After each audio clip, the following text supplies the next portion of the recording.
ನೀರಿಲ್ಲ, ಊಟ ಇಲ್ಲ, ಮೈಯಲ್ಲಿ ಶಕ್ತಿ ಇಲ್ಲ, ನನ್ನ ಮಕ್ಕಳ ಸಮಸ್ಯೆಗಳಲ್ಲಿ ನಾನಿದ್ದೇನೆ, ಸಾಲದ ಸಮಸ್ಯೆಯಲ್ಲಿ ನಾನಿದ್ದೇನೆ. ದೇವರನ್ನ ನೋಡ್ತಾರೋ ಅವ್ರ ಮುಖದಲ್ಲಿ ಪ್ರಕಾಶ ದೇವರು ಕೊಡ್ತಾರೆ. ನಾವು ಚಿಂತಿಸುವುದನ್ನ ನಾವು ನೋಡುತ್ತೇವೆ, ಕಣ್ಣೀರು ಸುರಿಸುವುದನ್ನು ನಾವು ನೋಡುತ್ತೇವೆ, ಅಥವಾ ಯಾರು ನನಗೆ ಸಹಾಯ ಮಾಡ್ತಾರೆ ಎಂಬುದಾಗಿ ನೋಡುತ್ತೇವೆ. ಅನೇಕರ ಮುಖವನ್ನು ನಾವು ನೋಡ್ತೇವೆ. ಎಲ್ಲಿಗೆ ನಾನು ಹೋಗಲಿ, ಎಲ್ಲಿ ನನಗೆ ಬಿಡುಗಡೆ ಆಗುತ್ತೆ, ಎಲ್ಲಿ ಸರಿಯಾಗುತ್ತೆ ಎಂಬುದಾಗಿ ಅನೇಕ ಜಾಗಗಳನ್ನು ನಾವು ಹುಡುಕಾಡ್ತೇವೆ. ಆದರೆ ದೇವರು ಸ್ಪಷ್ಟವಾಗಿ ಹೇಳ್ತಾ ಇದ್ದಾರೆ, ಕಷ್ಟಗಳು ಬರುವಾಗ, ತೊಂದರೆಗಳು ಬರುವಾಗ, ಬಾಧೆಗಳು ಬರುವಾಗ, ನನಗೆ ಏನೇ ಸಮಸ್ಯೆ ಬಂದಾಗ ನನ್ನ ಕೂಗು, ನನಗೆ ಮೊರೆಯನ್ನು ಇಡು, ನಾನು ನಿನ್ನನ್ನು ಬಿಡಿಸುತ್ತೇನೆ ಎಂಬುದಾಗಿ ದೇವರು ಸ್ಪಷ್ಟವಾಗಿ ಹೇಳ್ತಾ ಇದ್ದಾರೆ. ಹಲ್ಲೆಲೂಯಾ. ಸೊ ನೋಡಿ, ದೇವರ ಹೃದಯ ಏನಂದ್ರೆ ತನ್ನ ಮಕ್ಕಳಿಗೆ ಸಹಾಯ ಮಾಡುವಂತ ಹೃದಯ, ತನ್ನ ಮಕ್ಕಳ ಸಮಸ್ಯೆಗಳನ್ನ, ತೊಂದರೆಗಳನ್ನ ಬಿಡಿಸಬೇಕೆಂಬುದಾಗಿ ದೇವರ ಆಸೆ.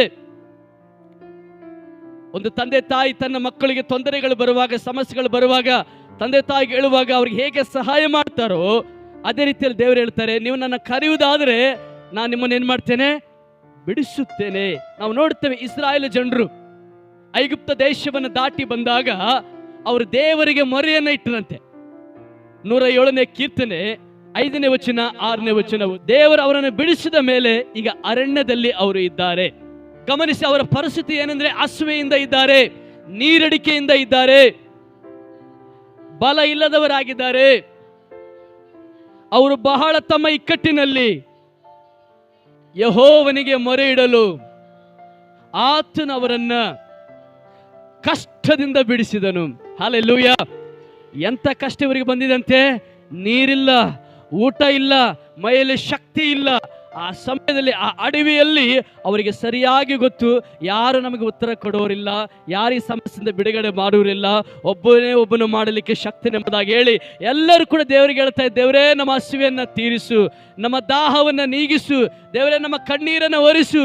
ದೇವರೇ, ಈ 40 ವರ್ಷ ನಾವು ನಡೀತಾ ಇದ್ದೇವೆ, ಈ ಅರಣ್ಯದಲ್ಲಿ ನಾವು ಜೀವಿಸ್ತಾ ಇದ್ದೇವೆ, ನಮಗೆ ಶಕ್ತಿ ಇಲ್ಲ, ನಮಗೆ ಬಲ ಇಲ್ಲ, ಸ್ವಾಮಿ ನಮಗೆ ಬಲ ಕೊಡು ಎಂಬುದಾಗಿ ದೇವರಿಗೆ ಮೊರೆ ಇಟ್ಟರಂತೆ, ದೇವರನ್ನ ಕೂಗಿದರಂತೆ. ಯಾವ ಸಮಯದಲ್ಲಿ? ಕಷ್ಟದ ಸಮಯದಲ್ಲಿ. ಬಹಳಷ್ಟು ಸಾರಿ ಕಷ್ಟದ ಸಮಯದಲ್ಲಿ ನಾವು ದೇವರನ್ನು ಕೂಗಲ್ಲ. ಯಾರನ್ನು ಕೂಗ್ತೀವಿ ಗೊತ್ತಾ? ಪಕ್ಕದವ್ರನ್ನ ಕೂಗ್ತೀವಿ. ಏನಾದರೂ ಸಹಾಯ ಮಾಡ್ತೀರಾ, ನಮ್ಮ ಜೊತೆ ಬರ್ತೀರಾ, ಎಲ್ಲಿಗೋಗ್ಬೇಕು, ಏನ್ ಮಾಡ್ಬೇಕು ಎಂಬುದಾಗಿ ಅಕ್ಕಪಕ್ಕದವರಿಗೆ ಹೇಳ್ತೇವೆ, ಅಥವಾ ಯಾರು ಮಾಡ್ತಾರೆ ಎಂಬುದಾಗಿ ಜನರ ಸಹಾಯವನ್ನು ಬಯಸ್ತಾ ಇರ್ತೇವೆ. ಆದ್ರೆ ದೇವರ ವಾಕ್ಯ ಹೇಳ್ತದೆ, ಅವರು ಕಷ್ಟದ ಸಮಯದಲ್ಲಿ ಯಾರನ್ನ ಕೂಗಿದಂತೆ? ದೇವರನ್ನ. ಹಲ್ಲೆಲೂಯಾ. ಯಾವಾಗ ದೇವರನ್ನ ಕೂಗಿದ್ರು, ದೇವ್ರ ವಾಕ್ಯ ಹೇಳ್ತದೆ, ಆ ಅಡವಿಯಲ್ಲಿ ಊಟ ಇಲ್ಲ, ಊರಲ್ಲಿ ಊಟ ಸಿಗುತ್ತೆ, ಅಡವಿಯಲ್ಲಿ ಊಟ ಸಿಗುತ್ತಾ? ನಮ್ಮ ರತ್ನಮ್ಮವ್ರಿಗೆ ಸರಿಯಾಗಿ ಗೊತ್ತು. ಅವ್ರಿಗೆ ಕೆಲಸಕ್ಕೆ ಹೋಗುವಾಗ ಅಡವಿಯಾಗ ಏನು ಸಿಗಲ್ಲ, ನಾವು ಏನು ಬುತ್ತಿ ಕಟ್ಕೊಂಡು ಹೋಗಿರ್ತೀವಿ ಅದನ್ನೇ ಊಟ ಮಾಡ್ಬೇಕು, ಬೇರೆ ಏನು ಸಿಗಲ್ಲ. ಅಲ್ಲಿ ತುಂಬಾ ಕಷ್ಟ. ಈ ಇಸ್ರಾಯೇಲ್ ಜನರು ಅಡವಿಯಲ್ಲಿ ಇದ್ದಾರೆ. ಆ ವಾಕ್ಯ ಹೇಳ್ತದೆ, ಹಸುವೆಯಿಂದ, ಬಾಯಾರಿಕೆಯಿಂದ, ನೀರಡಿಕೆಯಿಂದ ಅವರು ಬಳಲಿ ತೊಳಲಿ ಹೋಗಿದ್ದಾರೆ, ಶಕ್ತಿ ಇಲ್ಲದ ಎಲ್ಲವನ್ನ ಕಳ್ಕೊಂಡಿದ್ದಾರೆ. ಆ ಟೈಮ್ನಲ್ಲಿ ಅವರು ದೇವರಿಗೆ ಮೊರೆ ಇಟ್ಟರಂತೆ, ದೇವರೇ, ನಾನು ಎಂಥ ಪರಿಸ್ಥಿತಿಯಲ್ಲಿ ಇದ್ರು, ಎಂಥ ಸಮಸ್ಯೆಯಲ್ಲಿ ನಾನಿದ್ರು, ಸ್ವಾಮಿ ನೀನು ನನಗೆ ಉತ್ತರ ಕೊಡ್ತೀಯಾ, ನೀನು ನಮಗೆ ಸಹಾಯ ಮಾಡ್ತೀಯಾ, ಹೇಗಾದರೂ ಮಾಡಿದ್ದೇವೆ, ನಮ್ಮ ಸಮಸ್ಯೆಯಿಂದ ನೀನು ಬಿಡುಗಡೆ ಮಾಡ್ತೀಯ ಎಂಬುದಾಗಿ ಯಾವಾಗ ದೇವರನ್ನ ಕೂಗಿದ್ರು, ದೇವ್ರ ವಾಕ್ಯ ಹೇಳ್ತದೆ, ದೇವರ ಲಾವಕ್ಕಿಗಳನ್ನು ಅವರಿಗೆ ಬರ ಮಾಡಿದ್ರಂತೆ, ಮನ್ನವನ್ನು ಸುರಿಸಿದ್ರಂತೆ, ಬಂಡೆ ಒಳಗಿಂದ ನೀರನ್ನ ದೇವರು ಅವರಿಗೆ ಕೊಟ್ಟರಂತೆ. ಆಮೆನ್. ಹಲ್ಲೆಲೂಯಾ. ಯಾವಾಗ ಕೊಟ್ಟರು ಗೊತ್ತಾ? ದೇವರನ್ನ ಕೂಗಿದಾಗ. ಇವತ್ತು ಈ ಸಮಸ್ಯೆಯಿಂದ ನಾವು ಕೆಳಗೆ ಈ ಸ್ಥಳದಲ್ಲಿ ಬಂದಿದ್ದೇವೆ.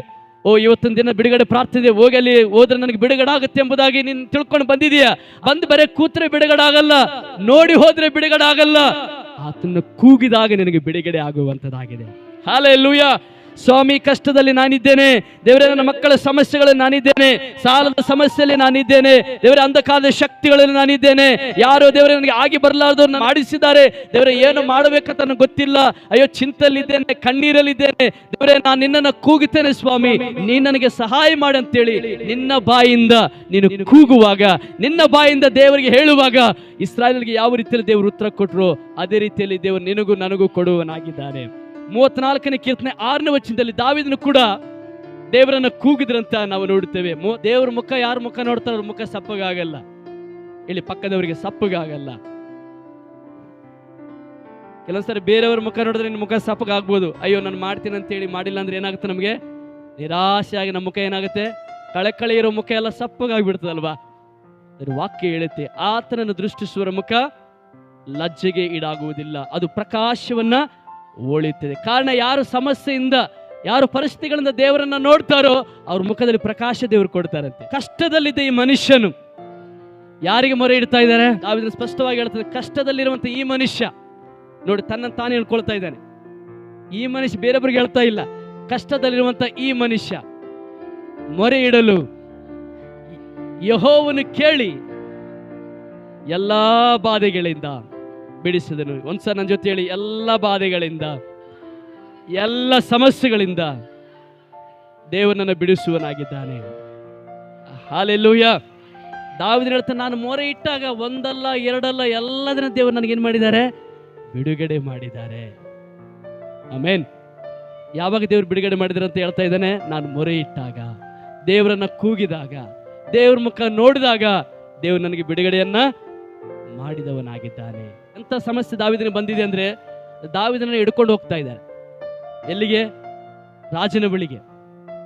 ಏನೋ ದೊಡ್ಡ ವ್ಯಕ್ತಿ ಅಂತಪ್ಪ ಆಯ್ತಾ, ನೋಡಮ್ಮ ಅವನು ಕರ್ಕೊಂಬರಿ.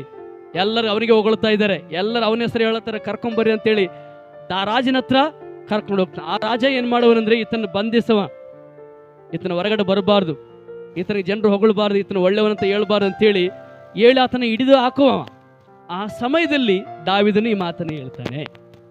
ಹಿಡ್ಕೊಂಡು ಹೋಗ್ತಾ ಇದ್ರೆ ಜನರು ಬಂದು, ಬಾಪ ನಿನಗೆ ರಾಜ ಕರಿತಾ ಇದ್ದಾನೆ, ಏನೋ ಎಲ್ಲರ ಜನರು ನಿನ್ನ ಹೆಸರು ಹೇಳ್ತಾ ಇದ್ದಾರೆ, ಎಲ್ಲ ನಿನ್ನ ಬಗ್ಗೆ ಹೇಳ್ತಾ ಇದ್ದಾರೆ, ದೊಡ್ಡ ಮನುಷ್ಯ ಆಗಿದೆ ಅಂತ ನೀನು, ಎಲ್ಲ ಜನರಿಗೆ ಒಳ್ಳೇದು ಮಾಡ್ತಾ ಇದೆ ಅಂತ ಎಲ್ಲರೂ ನಿನ್ನ ಹೆಸರನ್ನ ಹೇಳ್ತಾ ಇದ್ದಾರೆ, ಬಾ ರಾಜನನ್ನ ಕರಿತಾ ಇದ್ದಾರೆ ಎಂಬುದಾಗಿ ಆತನ ತಗೊಂಡು ಕರ್ಕೊಂಡು ರಾಜನ ಬಳಿಗೆ ಹೋಗ್ತಾ ಇದ್ದಾರೆ. ಆಗ ರಾಜ ಏನ್ ಮಾಡ್ತಾನೆ ಅಂದ್ರೆ, ಅವನನ್ನ ಹಿಡಿದು ಹೊರಗಡೆ ಬರದ ಹಾಗೆ ಹಿಡಿದು ಹಾಕುವಂತ ಮನುಷ್ಯ.